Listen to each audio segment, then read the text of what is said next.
All right. Good morning. Good morning. Happy Thursday, everyone. Welcome to the Northern Forest Bird Network webinar series. I am so excited to introduce to you David Yeaney. He is the avian ecologist for the Pennsylvania Natural Heritage Program, which is also PNHP. So if you hear that acronym, that's what that stands for. He's at the Western Pennsylvania Conservancy based out of Pittsburgh, Pennsylvania. So I know we're out of the Northern Forest, but I'm really excited he's going to be talking about evening grosbeaks. So David joined PNHP in 2011 and has 18 years of professional experience in ornithology and bird conservation.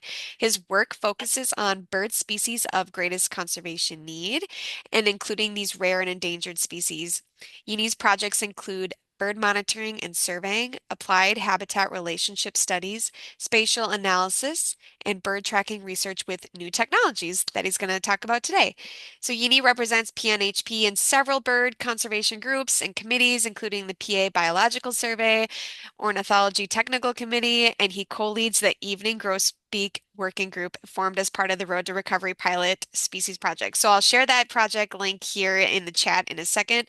But thanks, David, for joining us. A part of our Northern Forest Bird Network is sharing about our focal species this year, and so we're really glad you're able to represent evening grosbeaks. So I'll let you share your screen and kind of show us what you got for us today. Thank you. Okay, awesome. I'm so happy to be here too. I always love talking about grosbeaks. So let me share my screen. There's if you see a grosbeak, Yep. then we'll get the PowerPoint shared. Okay, there we go. All right, cool. Yeah, so it was great to connect with you recently, Jamie. And yeah, this is a big project. It's got a lot of moving parts and a lot of people involved. So I want to go through this and share with you. And I don't know how your format works for questions, Jamie. Do you normally take them at the end or during or? Yeah, we can take them at the end, and if anybody has anything they want to chime in, please raise your hand or throw it in the chat. Thank you. Yeah, sounds good. So, like Jamie said, I'm actually, in the Pennsylvania Natural Heritage Program at the Western Pennsylvania Conservancy. It's the largest land trust in Pennsylvania, and we have a variety of programs that revolve around conservation. One of the biggest ones is land conservation, but also our science staff that are in the Natural Heritage Program. And I always like to point this out that we are in a partnership with the state agencies here in Pennsylvania. So most often I refer to PNHP as who I'm representing, and we work hand in hand with our Game Commission, which has the jurisdiction over birds, as well as the other state agencies. So again, before I get into the nuts and bolts of the project, I always want to acknowledge our financial supporters. So there's a lot of support that goes into this project, and even with what we have here, there's still a lot more to do. But especially the Knobloch Family Foundation, which helped us expand the project beyond Pennsylvania, and you'll see where it started here in a bit. But we've got lots of good partners across the country, and we're building more now. And hopefully, maybe some of you will want to get involved after you hear about the project today. Um, just a list of some of the partners and the groups involved, ranging from universities to state agencies to even just individuals, who are excited about evening grosbeaks and backyard birds or boreal birds in general.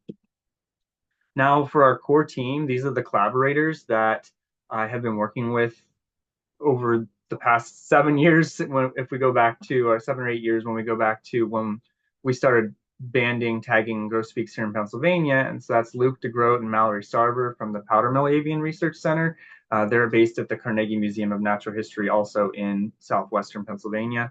And then Matt Young, who you may know the name, he recently co-published with Elaine Stokes the new Finch guide to finches of U.S. and Canada. But he's also a co-leader of the working group, and then of course myself. And so our organizations form the core collaborating team, and specifically what's focusing on the movement tracking studies that we're doing.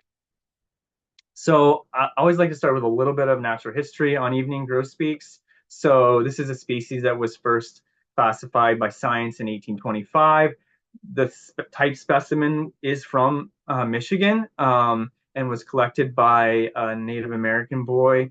Native American name for evening grosbeak is Pauschkondamo, which means berry breaker. And its name in French comes from gros bec, meaning large beak. Um, they have about 125 pounds of force in that beak. And let me tell you, when you're handling them and you feel them nip, it's not a nip, it's a crunch. So that berry breaker name is very, very accurate. These are the two, we have a female here on the left and a male on the right. And these are basically the plumages we see in the winter. So any hatchier bird that you might see, or you think that there's, oh, maybe that female is a juvenile, it's actually after October, it's going to be that female sex. So essentially what I'm saying is that the adult plumage is obtained by October, and so you only be able to separate a young male from an older male if you have the bird in hand and look at the feather. So the diet, I think the grosbeaks are well known for being seed eaters, right? So at feeders, they're going to eat sunflower seeds, both black oil and gray striped. In the wild, they'll eat maple, box elder, um, tulip tree, elm, various pines, the seeds, and then some of the harder ones, ash, cherry, crab apples. And when you see them getting into like, we've seen them a lot with like crab apple flesh on their bills, they're getting at the core, at the pit to get the seed out of that, and they're able to break that open versus eating the fleshy fruit. But also they eat quite a few invertebrates, and particularly during the breeding season, the budworms. So some of our native moth species that are considered forest pests often are really important for evening grosbeaks to raise their young. In particular, the spruce budworms, both the eastern and western species, are really linked to evening grosbeak population cycles, and the outbreaks can often help increase productivity within regions, and then when they die out, lead to decreased productivity. It's one of the things that we really are interested to learn more about when it comes to the species population declines.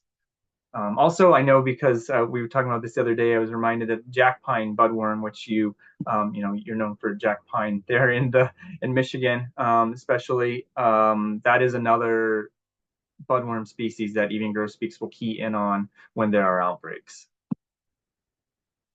Finch eruptions, hopefully you've heard of this, but essentially we're talking about when these finches or any species migrate south or outside of their core breeding range during the winter in large numbers due to their poor food availability. And if you're familiar with the winter finch forecast, that's essentially what um, that effort is doing, is trying to predict whether or not there will be finch eruptions for different species within the basically the northern tier and northeast regions.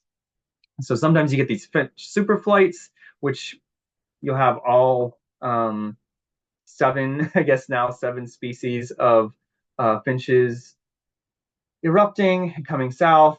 The drivers of these are those food sources. So conifer cones, the deciduous tree seeds, and then fruits. And then we add in there the spruce budworm, which, if there are outbreaks, can increase productivity for each species, creating an higher abundance of them during the winter. And if there's a shorter food supply, then that could result in a larger eruption of that species. So evening grosbeak is linked to not just the conifer cones, the conifer seeds, but particularly the deciduous tree seeds, catkins, samaras, and I'm sorry, not catkins, but the samaras of the maple and box elder trees and mountain ash, and then the spruce budworm, like I just mentioned. So we also have 5 different subspecies across the range. So evening grosbeaks only found here in North America, and those 5 distinct subspecies correlate with call types. So just like red crossbills can be identified to the specific call type by a recording, we can do the same with evening grosbeaks. Throughout the boreal here in the east and in your region, it's going to be primarily type 3. That's not to say there aren't occasionally a record or two for, I think, type 2 and I don't think type 1, but maybe type 1. Don't quote me on that. But type 3 is the expected subspecies throughout the eastern and central boreal into the Great Lakes region and then into um, the lower northeast here in Pennsylvania. And so in the map, if you just take a look at that, the solid polygons indicate the breeding or year-round range, and then the dashed lines are where the birds will erupt out of. So type 3 is the eruptive subspecies in the east and through most of the range, and then out west, we see type 1 as being the primary eruptive species. There is also another type 5 in Mexico, but we're not covering that in this project. It's not to say it's not important, but it's just not part of this project right now. So yeah, type 3, are you able to hear that? That's not come through? Maybe not. No. So anyway, I have audio of the type 3 couple, but let's look at this spectrum to see if thing. So evening grosbeak has been declining, and since 1970, the Partners in Flight, Land Bird Conservation Plan came out and said in 2016 that there was a 92% continental decline. And then a few years later, we had the 3 Billion Birds Lost paper by Rosenberg et al. And now we have eBird trends maps that are also showing with a little bit more specificity based on eBird data, which can be limiting for these boreal species due to coverage. But we can see the red and blue indicating declines in red, increases in blue, and then gray areas being no significant decline or increase. So across this map, you see that much of the boreal region is lower density but declining, and then when you get out to the Pacific Northwest, higher density, higher rates of decline. We've also seen this in Pennsylvania, and I'll just quickly show this table, this figure on the right, which shows bird banding data from Powdermill Avian Research Center, which is here in southwestern PA. And we went from a peak in the 1970s of over 4,000 birds being banded per decade down to single digits or zeros now in the 2020s. So almost completely wiped out, if you will, absent from Pennsylvania as a wintering population. So we started to think about this question, why are they declining and what does that mean? So we've asked, is evening grosbeak possibly an indicator of boreal and montane forest health? And so, with such a steep decline, it's been added to all these lists. You can read them there, but obviously the Partners in Flight list, the IUCN Red list. 2016, Canada reviewed the species and identified it as a special concern at the national level. And then in 2022, it was identified as a road to recovery tipping point species. And actually, it's orange alert now. So this slide is a little bit outdated. But it's clear, we've lost 9 out of 10 evening grosbeaks since 1970. So some states are currently updating all states are currently updating their wildlife action plans. And, we expect that evening grosbeak will be added to some of those. But really, could this bird be a bit of a poster child for bird population loss in the boreal forest? Is it also maybe a species we could use for backyards? So it's kind of spans this great spectrum of some of the most remote forests in the country to our backyards where it used to be really abundant. And if you talk to people that fed birds in the 80s, 90s, they're like, oh yeah, well we don't have them anymore. Even people that were in the early 2000s feeding them, they don't have them anymore. So I think it's really important that this species is being evaluated by some of the states for their action plan updates. Just a little, this is kind of a fun little backstory that the project began in Pennsylvania backyard. So the house where I grew up at in Pennsylvania just so happened to have the most regularly occurring population of grosbeaks in Pennsylvania over the last 15 plus years as a result of one bird, well, as a result, I say as a result, of a bird feeder that my dad and I built. So back in 2007, I was visiting home for Christmas over grad school break, and I heard a grosbeak fly over, heard that flight call type 3, and said, we should build a bird feeder. And we're situated there in the middle of the Allegheny National Forest. And so my dad and I grabbed some scraps and scrap wood, built a little platform feeder. And I kid you not, 9 a.m. the next morning, there were 9 evening grosbeaks in that feeder. And since then, most consistent location. In 2016, 2017, in Pennsylvania, we began the first ever tracking study. So amazingly, this bird had never really been tracked by individuals. And part of that is probably because of the technology advancing to the point where you can put a tag that small on individual birds. And so then that brings us to the fall of 21, where we um, became one of 4 Road to Recovery pilot species projects.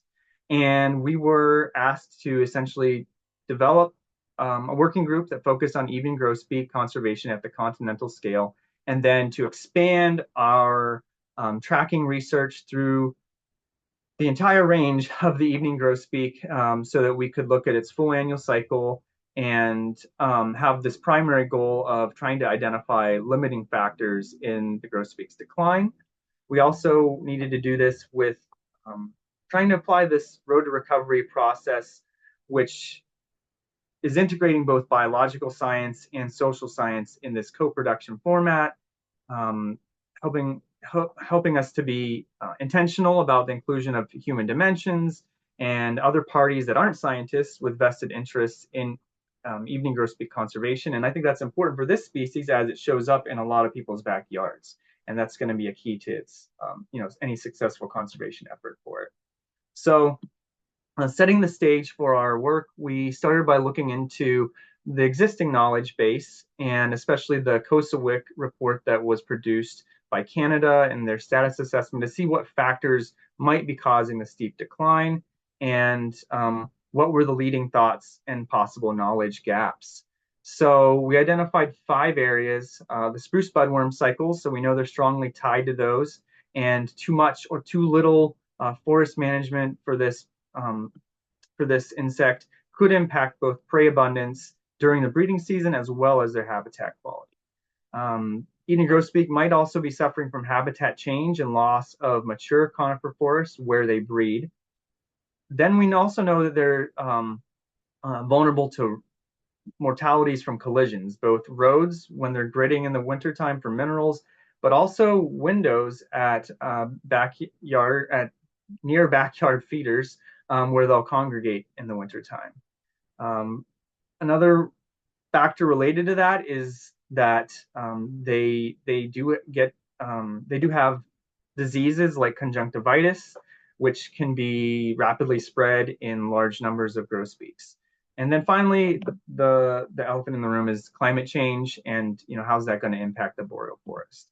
So the working group we established, emphasizing on both engaging scientists and non-scientists, focusing on those priority threats for evening grosbeak. And then we have done a lot of outreach and communications, trying to do this within that co-production format. A lot of online presentations, articles, talking to you folks here, just trying to continuously get connected with people across the range, which is very large, being it's the whole continent. There's also been some feeder cams that the Finch Research Network has set up, and the most recent one is the one in the Adirondacks in Newcomb, in New York. And then just kind of the current status of the working group. We currently have more than 70 members on our email distribution list. If you're interested after this, just email me and you can be added, and you can come to the meetings or be involved as much or as little as you want, but we are just continuously welcoming new members. And we structured our working group around these priority teams that would focus on these 5 areas. So diet, direct mortalities, which would include the disease aspect, the collisions, and then also cats, migratory connectivity and population dynamics, which is the tracking research, habitat, and climate change. And so These are the three areas that we've mostly had progress in so far. And so I'll highlight those briefly, and then we'll get into talking about the tracking studies. So some of the diet work we have going on, particularly led by the Finch Research Network, is a diet study that's looking at what evening grosbeaks eat across the range by examining eBird photos that have food items. That's a project with Oregon State University. The Finch Research Network also created an iNaturalist project where you can collect data on finches that are foraging. And then there's a bird seed sales study that was initiated by the Wild Bird Feeding Institute, FiRN, and the USGS. Direct mortalities, this team has been really driven by Stephanie Egger from the USGS and Joel Gearing at the US Fish and Wildlife Service. And we've been able to determine that evening grosbeak is the most commonly reported glass collision species in the Bird Banding Lab's data set for for banded birds since the 1960s. And I won't go into a lot of detail. You might be already familiar with the work that these folks at the U.S. Fish and Wildlife Service are leading to increase education and marketing plan for food buyers, bird seed sellers to reduce collisions, and the whole summit that they've been working on. It's a lot of great stuff, and we've been tying that into the grosbeak work. There's one article that was written on a particular bird that we tagged in Maine. One out of 40 birds we tagged in 2022 in Maine, which you can see in the upper right corner here, was found dead as a window collision mortality on the shores of Lake Huron. So this link, Don't Let the Sun Set on Evening Grosbeaks, is kind of a little story about that particular bird and its journey and its ending. So now to the continental connectivity part, the migratory connectivity study that we're doing with tracking. So I said we're trying to identify limiting factors, looking at linking the populations across their annual cycle. So going from this time wintering through migration to breeding, which is a little backwards than what is done for most neotropical migrants, right? But we found that the best way to capture them is at feeders during the wintertime when they're congregating, and because they're very secretive during the nesting season. So we're mapping those local and landscape scale use of habitats with these tracking data by deploying satellite and radio transmitters and color banding them within 5 major regions. So this is kind of artificially created, right? But it works logistically to have these 5 regions, and with a goal of getting 10 high quality tracks, a minimum of 10 high quality linking tracks within each one of those regions. And the long-term goal would be 50 to 100 of those annual cycle linkages across the continent, minimum of 50. So quickly, migratory connectivity, what does that mean? So as I said before, it's linking populations or individuals over time and space, so through their migratory movements. And this figure here is from a paper by Emily Cohen and her co-authors that I think does a really good job of illustrating this, of 3 different types of migratory connectivity. So you can look at connecting locations used by the individuals or populations across seasons, and then measure the strength of that co-occurrence. And so why that's important is because threats, which is kind of at the landscape scale, and then the limiting factors, which are more localized events or occurrences of conditions that can drive populations, will affect species different or populations different that have varying levels of that strength of connectivity. So here we see strong, moderate, and weak. So what does strong connectivity mean? That means populations are vulnerable to those localized limiting factors through the annual cycle because they're moving together as one unit.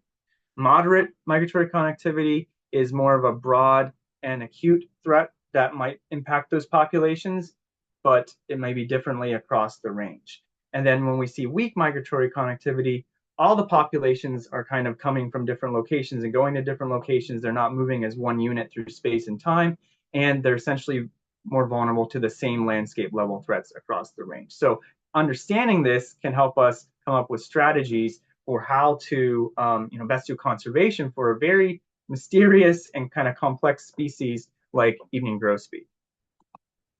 So, our field methods are a little different. We use bow nets primarily to capture the grosbeaks with a bait pile. Um, Everything's done with our state and federal permits and appropriate training. We also do color banding so that each bird gets a unique color combination that anyone in their backyard, if they see a bird that's banded, hopefully it will have a color band. You'll know that's one of the birds we banded in our project and be able to report that. And then the tagging, we've used a variety of transmitters over the years. Right now, our kind of the gold standard we have right now is the low-tech Sunbird satellite tag. And I'll show a little bit more detail of those in a few slides. But we've also, in the Northeast, been able to really utilize the Motus wildlife tracking system by using the nanotags by low-tech and some of the CTT life tags. The new kid on the block for us is the Flicker tag, which is a GPS tag by Cellular Tracking Technologies. And we've only put out one so far of that tag. It's a little bit heavier, and we're still kind of, working on whether or not we want to use it at a larger scale. And we always use a leg loop harness as well. So the color banding, like I said, that allows both field and feeder observers to report birds that they see at their feeders. There's a lot of people that put a lot of bird seed out for grosbeaks across the range, and it's great that they have an opportunity to report these birds and be part of the project in that way. Tagging methods, like I said, we use leg loop harnesses and a variety of tags. The nanotags are the cheapest tag we use, and you might be familiar with those from other projects that are using them more heavily. We've used both solar powered and onboard battery powered tags. They have a lower accuracy, so this is good for like large scale landscape movements, about 2 to 15 kilometers, and they are detected via the radio telemetry with a VHF signal. So Michigan's on this map a little bit, but a lot of the Motus stations where we are tagging grosbeaks are in the Northeast. We actually aren't allowed to tag them at any place unless there's a high enough density where it's going to make sense to capture detections, because the bird has to fly past a station and get passively detected. So it's not, that tag is not continuously sending locations to us. It's going to hear the clicks. The antenna at a Motus station is going to hear the clicks sent out by this unique tag, and then it will ping it and we'll get a position. But the position will be where this particular station is, not necessarily where the bird exactly is, if that makes sense. But there's no need to recapture the birds, and it's collaborative and open source. And if there was a great saturation of those in the Michigan, Minnesota, Wisconsin region and north of there especially, we would definitely be able to use those in the Midwest. So I said the gold standard right now is the Sunbird satellite tag. Unfortunately, they're also very expensive at $2,000 a piece plus data fees. But that gives us down to less than 200-meter accuracy for positions, and it is almost like a continuous stream of locations. It essentially is dependent on the satellite passes when they come overhead. The Argos satellites are able to then use the Doppler effect and record a position, which gives us near real-time tracking. And so this is one of the birds from Maine wearing one of those transmitters from a few years ago. So here's a summary of what we've done to date. Actually, on Monday, we're going on our first tagging trip for this year. So these numbers will hopefully change after next week. But I'm not going to read all of them, except that we've marked almost 400 birds. Actually, that should be over 400, I think. This might need to be updated, so my apologies. But it's around 400 birds we've marked. We put out almost 50 of those satellite tags, 160 of the radio tags, and the thing of it is with using cutting technology is that you have to put out a lot of these transmitters to get back the sample sizes you need. So what we've gotten, oops, I'm sorry here. Hold on a second. That was out of order, I think. Yeah, that's why it was up. I'm sorry about that. Let's just hold on a second. This is the slide you're supposed to be seeing. Okay. All right. This is the slide you're supposed to be seeing. There's the numbers I wanted. Okay. This is what happens when you put things together quickly. And you talk about, and you have multiple presentations going on. So my apologies. There's the correct number. Over 450 birds tagged, and we put out 66 of those satellite tags. And that's across Pennsylvania, Maine, Minnesota, New York, and Utah. So yeah, we've been to Minnesota 3 years in a row, and there's a reason why we're not going back there this year, but we would like to get to Michigan. So from those, we've gotten 31 of our high resolution tracks that follows birds from the winter non-breeding season to there's what we suspect, what we assume is the summer breeding season. And among those, we have 18 linking tracks. So those are the tracks that go from the location of tagging outside of the tagging region and to another, location for the breeding season. Motus has given us, more than 40 low resolution tracks, and then we've gotten over 90 resightings of color bands, and that number might be higher now too, because I think I've seen a couple more records come in. So just giving you some photos of what the field work looked like. Friends of Saxon Bog have been a great partner out in Minnesota, which is why we've gone back there three years in a row. And their numbers of grosbeaks have been varying up and down. With a couple of the years not really seeing many, they haven't had a lot this year, but we've gotten some good data from those birds. So you can see we use the bow nets with a baited, a feed tray or seed on the ground. We have a little ice fishing hut that we use for our research station. In Maine, it was a similar deal. We were able to put a lot more of the nanotags there, though, and get to share some of this work with the homeowners, the people that are having these feeders, and have the backyards where we're able to come and tag the grosbeaks. So that's a really key to this research even being successful, is finding people that have the grosbeaks and they're willing to let us come do this in their backyards. Most of the people, they love it. They're interested, excited to see the birds up close and just really want to help out with this highly declining species. Pennsylvania, like I said, we've been doing this in Pennsylvania for a while, but these are some photos from 2023. You can see that the traps draw them in. We're not going to deploy it with that many birds because that would be way too many to handle. But just showing you that they're able, they're not bothered by those traps. And a couple of the birds with the sunbird tags on from Pennsylvania. New York, same deal. It's interesting. I like to put these photos in here with all the ice because we were tagging these birds in like -30 wind chills. So I know, and you guys have a lot of cold weather up in the Great Lakes region, but we've done it in that type of temperature. It's pretty cold temps out in Minnesota too. But it works well. The birds come and feed, and I believe on that day when you see us pulling these birds in the lower left, I think we caught like 16 birds that day. So that was the -30 wind chill. And then this past year, we got out to Utah. So that was the first Western evening grosbeak deployments, which made things a little bit different. You can see here in the lower right, we've got Mallory, Sarver, and Matt Young ready to release a grosbeak. And Matt has his parabola because we're trying to get the call type, right? So out there, we had two different call type subspecies, and we wanted to know which are we actually tagging. And that actually proved to be really useful because we were able to confirm breeding range extension to the south for type 1, which was never previously known to breed in that area of Utah. And there's a lot of pinyon juniper out there, this lower center photo, and that's what we're finding the evening grosbeaks are hanging out in based on our tracking data. So yeah, let's look at some tracks now. I've talked a lot about we're tagging tracks. So these are some Motus tracks from the Northeast, from birds here in Pennsylvania, giving us a lot of detections away from the tagging site. And like I said, over 40 linking tracks. A lot of birds are going up into southern Quebec, and you'll see why in just a few more slides. You'll see why that's happening. Here are our sunbird tracks for 16 birds from 22 to 23. So each bird has its own colored track, and the balloon pins are where their last known position was provided.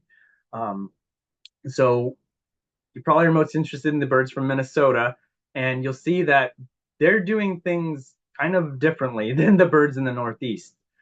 We have a bird that goes west, we have a bird that goes north, we have a bird that goes way to the east and crossed Lake Superior in one morning flight based on the timing of the positions that we received, and because evening grosbeaks are diurnal migrants, and is has settled into the same region as our birds from Pennsylvania and New York.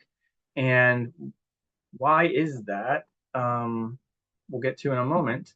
We've also had some more really interesting stories, individual stories, for birds having data that transmits for almost 2 years, 19 months for this bird from Pennsylvania. We've got over 2,000 total positions sent. Almost 1,200 high accuracy positions. Those are ones that are going to be less than 200 meters. So this is really going to allow us to do some fine scale habitat analysis, and we're able to identify where the breeding area was for this bird, where they spent the post-breeding time during the following year, how long it took the bird to get from Pennsylvania up into Quebec, and how long they might have meandered around. We can look in closer at this and see what sort of habitats on the landscape that this bird was using for these different periods in its annual cycle. So some really amazing data we're getting on these birds, just waiting there for analysis. So this was a bird that we call Champ. This was a bird that gave the highest number of months, the longest duration of data being transmitted. And this is a little video that I'll just play for you that shows all of Champ's movements in northern Maine and then into Quebec. A little bit of time lapse here. Just let that play. And you'll see that there's a repeat pattern here from the first fall. So from the first summer to the second fall, and then the slower movements there, we think he was feeder hunting, looking for places to settle in for the winter that had a good winter food source. And then you're going to see a jump up and jump back to this peninsula here. And we suspect that was a scouting mission to see if the spruce budworms were available and out yet, and they weren't. And so he came back down to where the feeders were, and then right back up to that same region where he'd spent the previous summer, and then back down to where he spent a lot of the previous fall. And I think that's where he's going to, end up there in December of 23. So yeah, amazing story for this one bird. He didn't really, he wasn't acting like the other birds from Minnesota, so that's why we need a sample from all of these populations. So I will show some detailed data from the Minnesota birds. So these are more recent maps I made. So all our tagging was done in Sax-Sim Bog, and these are tracks for birds through the breeding season that stayed within Minnesota. So there are 6 of these birds, which you can see by the density of tracks. Most of them just stayed in the bog, which was something new that the Friends of Sax-Sim Bog didn't really think that a lot of their birds stuck around to breed, because they disappear in like early March, and then they're not seen again until the next winter. But they're just not available for detection, it would seem. And then here's all the birds that we tagged there, and showing the ones that left the state, like I mentioned earlier, different directions. So this would be like maybe that weak migratory connectivity that we're talking about. There's a quantitative analysis for that, and that's obviously what we're working toward. So here's a look at some of those tracks combined from the Midwest and the Northeast from last October, and looking at why they might be going there. So what this is, and this is a little outdated, but it gives you a representation. This is spruce budworm outbreak data. So we're looking for more spatial data on these outbreaks, because this is going to be important to correlating that with where these grosbeaks are spending their time, and finding success at breeding, or at least being attracted to for breeding areas. And so what we also see is this spruce budworm outbreak drawing birds from the Northeast, even birds from your northern forest in Minnesota, and the darker the red is the stronger the outbreak. Sorry, I should have mentioned that. But so the outbreaks are going to be a key factor. We can look at this location where there was a tagged bird that I mentioned earlier killed by a window, and starting to see like where there might be some of these limiting factors or threats across the threats or even potential boons for the evening grosbeaks across the landscape just from these tracks. So did have, I think that was already. Okay, so yeah, here's what I want to look at. So this is kind of a visual representation of um, the migratory connectivity as we're looking at it. So these are where the birds were tagged in the winter. Then this is areas where they spent during migration, and then we have the breeding season areas that we were able to get them to. So we like to get 6 months of data, and that can give us that one kind of cycle from winter to breeding.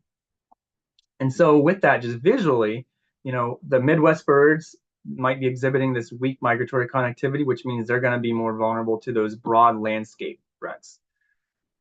Birds in the upper Northeast might have more moderate migratory connectivity. We need to get more data from these birds, which is part of the goals of this winter's tagging, which would mean they could be vulnerable to a combination of threats. And then our birds here in the lower Northeast seem to be moving more as one unit, where they might have this stronger migratory connectivity, indicating the localized factors being more important to their population regulation.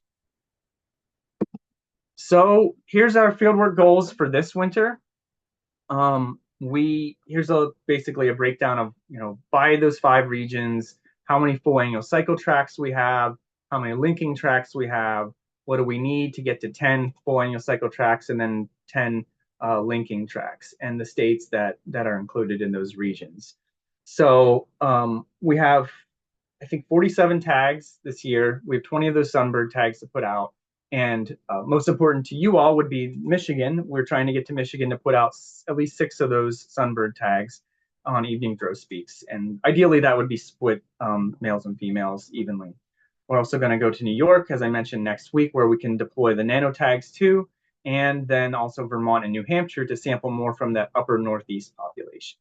So we're really looking for sites in Michigan that have a regularly occurring flock of evening grosbeaks of maybe 20 birds or more, and that's a location where we would be allowed to come and trap, use our methods, and then deploy these transmitters, and then we'll get some more data on birds from the northern forest region. So that's what I have here. I'm not sure. I think you probably shared that link, Jamie, but that's the page, and there's my contact information, so you can grab that. We do have, a project fundraising page with a link there too. But yeah, looks like we have some time for questions, I hope. And Yeah. yeah, it's a lot, but it's an exciting project, and I'm interested to hear what you folks think. Yeah, thanks, David. And I appreciate those maps. It's kind of interesting to see how the populations act differently. And I wonder, I don't know, it's just fascinating to me. I do have a question about, and if anybody else has questions, please raise your hand or throw them in the chat. I didn't see any yet, but I was curious the process of how you got into Road to Recovery. Did you contact that team or did they like make a list of species and then reach out to you? How did that go?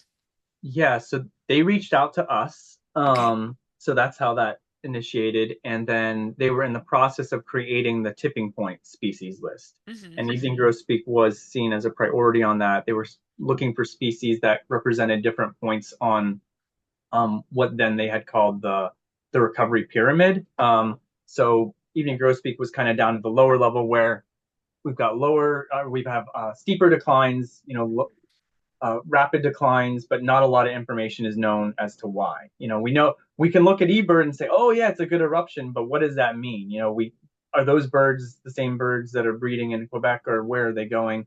And so we had been, to my knowledge, the only ones that had put any transmitters on evening grosbeaks, going back to 2017. So I think that's why we were contacted to to pursue this project. Interesting. I had another question too. I was at a private lands conference in Minnesota and had multiple questions about why people are not seeing the as many evening grosbeaks now as they did back in the day. And obviously I was like, the population is declining, but do you have like a hunch of like the main reason that they could be declining so rapidly? Or is it just all of the threats combined? Oh my, yeah, that's a tough question to answer. Hmm.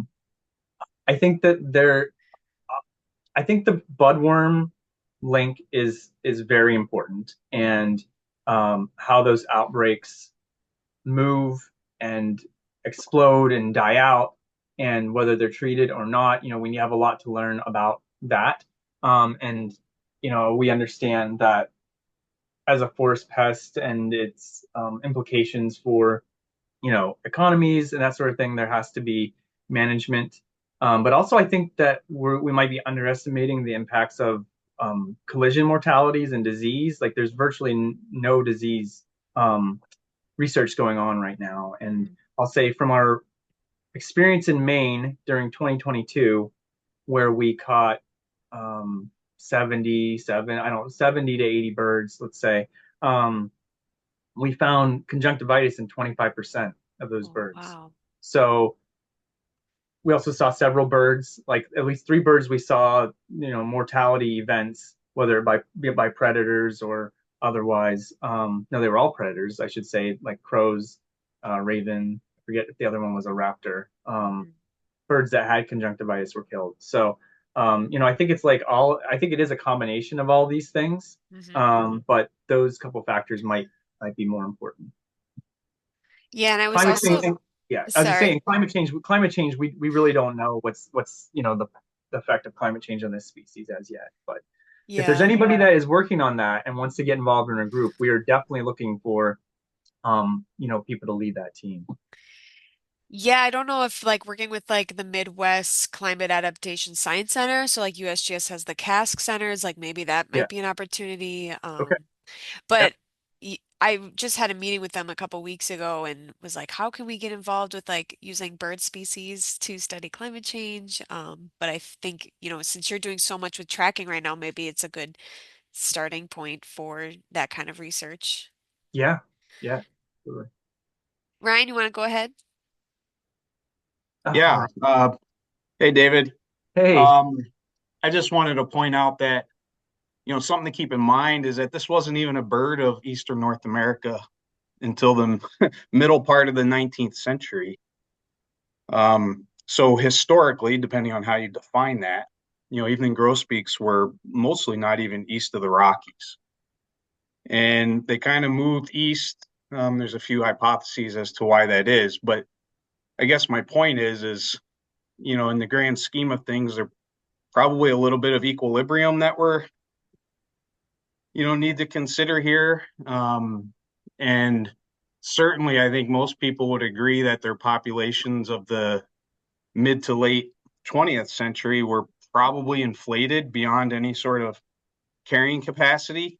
Um, Mm. and we're seeing kind of I'm not saying the declines are somehow natural, but kind of what our population goal Mhm. uh, is for that species is maybe still in question. I mean, are we shooting to get these birds back to where they were in the 1970s and 80s? Probably not. Um, but it's a little bit like golden wing warbler, American woodcock, ruffed grouse, a lot of these young forest species that, it really depends on what your benchmark is in terms of your population goals on the landscape based on a certain period of time, post cutover, pre cutover, et cetera. So, just some background that I think is important for people to understand regarding kind of the evolution of that species numbers in Eastern North America. Hey, Ryan, I actually had a follow-up question for you on that. Because that's a very good point. Do you know anything about the population numbers in your region there, the Northern Forest? The like an actual number, a population Well, estimate? no, what was even known in terms of like distribution prior to, 1900? No, my understanding is they were non-existent in the mid 1800s. And then they moved Mhm. east, maybe with the planting of box elders, was my understanding. I don't know what the actual numbers were, say around 1900 per Yeah, se, but right. I do my understanding is that the peak for this species, they kind of built numbers through the 20th century before peaking probably in the 80s and then starting to come back down. Yeah, that's right. Yeah, that's definitely the peak. Yeah, it's just the like, so population goals, Canada has that actually spelled out and in their Coastal plan, and they have 30-year population trends of I was gonna look up the goals here while maybe you were talking, but I didn't get a chance to. Well, I I can could also keep share. going if you want.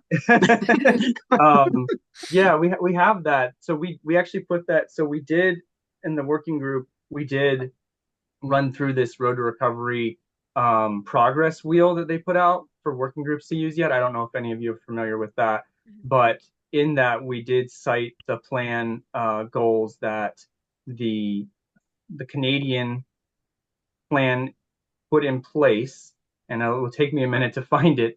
But if it's of interest, I'm happy to find that there, so that we can track, what sort of progress we're making in terms of learning about the decline and what conservation actions might want to happen.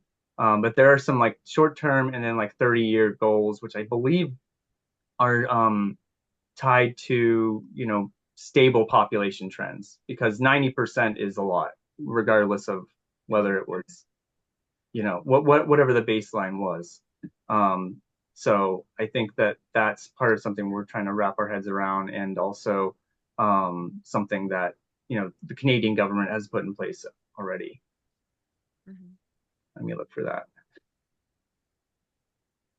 I have a couple of questions in the chat, so I'm going Yeah, to throw them at you, David, while you multitask. yeah. But Michael's was kind of bouncing off of kind of what we're talking about and how it looks like the largest declines are in the type 1 subspecies. So is there one threat that's more prominent out there, possibly food abundance issues? Like, I guess kind of about the spruce budworm, there's probably just been such big outbreaks in the type 1's region. Maybe is that possibly what's going on? It could be. Also, we know we need to get out there and study more. So, Yeah. Doug Robinson published a paper recently about kind of a snapshot on their Oregon State University campus. Hmm. And he talks about, these inflations of numbers, but that is a paper worth looking at, and I can Yeah. always find it for your group. But in terms of there just being like hundreds of thousands of birds that move through the campus down to like very, very, very small numbers in the recent 20, like I think the paper is published in like 2017 or 18. I could be wrong about that. Mhm. Um, Again, that's a paper that is kind of like the best information we have that we know of right now in terms of what's happening there. Okay. Um, but I want to find that the population goals there for, yeah, go ahead if there's another question. But ultimately, it's been funding. That's why we haven't gone out there to Yeah, tag it yet. So, absolutely. yeah, Peg Robertson's and she's in northern Minnesota, and she's stated that there's a flock visiting the feeders at Wolf Ridge Environmental Learning Center near Finland, Minnesota. In case you want to go back to Minnesota, but it sounds like this year yeah. is Michigan. Angela has a question about the model. Has someone modeled the distribution of evening grosbeaks in relation to spruce bedworm? So The distribute. Can you say that again? has someone modeled the distribution of evening grosbeaks in relation to spruce bedworm? Not that we're aware Or of. made a No, map? Yeah, I no, mean, we could do no. that with your data. Yeah, yeah, We can yeah, build and off of it. yep. And I think, we've talked some with Cornell about including budworm data in their trends analysis. but Nice. it's just been talking so far.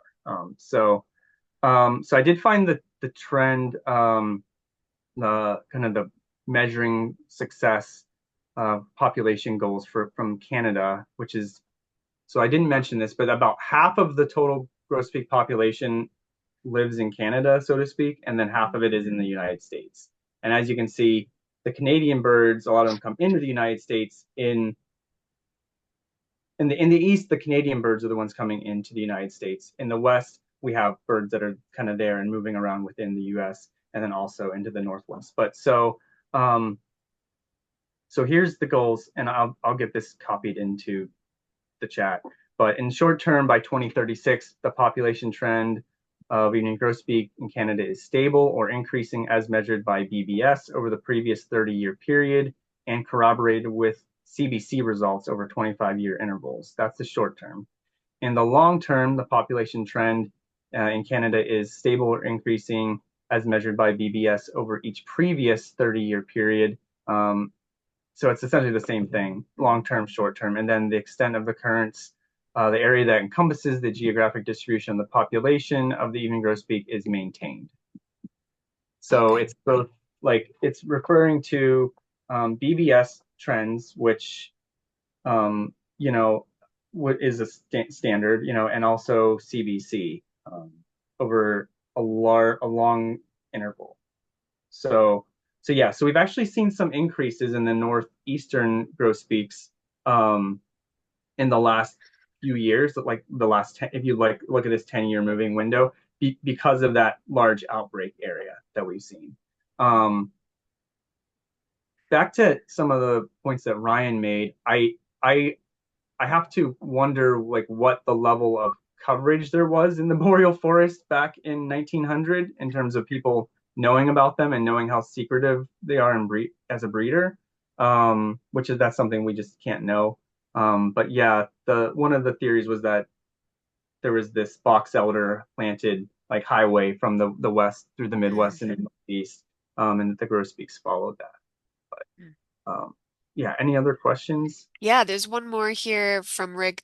Do you have any data or insight on how far breeding grosbeak might go from their nesting site to being spotted on a backyard bird feeder during the breeding season? Can they go a long ways, or do you suspect they are nesting close by? Let me read that again. I see it in the chat.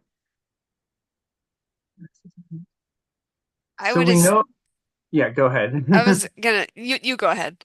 Well, I mean, so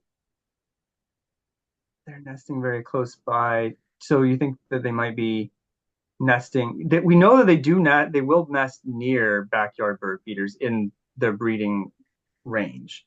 Like we know people in Maine. We know some people in well, obviously in Michigan. We know the hardwood pine site, and we know some people in Massachusetts that they do that, and then others in Quebec.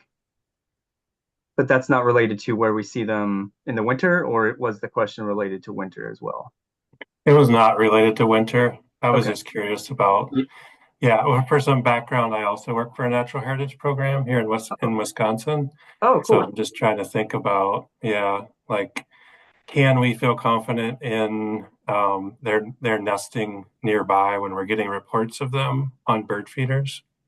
So I know that they'll bring their, so once they've fledged, the adults will bring them to feeders, and I don't know if that means that they were like close enough to identify that as a spot, but there's evidence through eBird about that sort of thing happening. Yeah, I wish I had I wish I had more to say, like, and I wish I had better answers to some of these questions. There's just, it is, like I said, I think a very unorthodox species from what we're used to working with. Mhm. Now, Jamie, you were gonna say something. No, no, I that was great. Thanks, David. We are at the top of the hour though, so I think with that we will close out all of our questions. But thank you so much, David, for this presentation, and we look forward to seeing how the project progresses. And if anybody has feeders in Michigan, let us know. I will send out David's email, and you can even contact me. You all have my email, and we'll get you in touch. And yeah, we're excited to see if you can get all 6 tags out this winter. That'd be great. Thanks. I hope But so. thank you. Thanks, everybody. Have a great Thursday.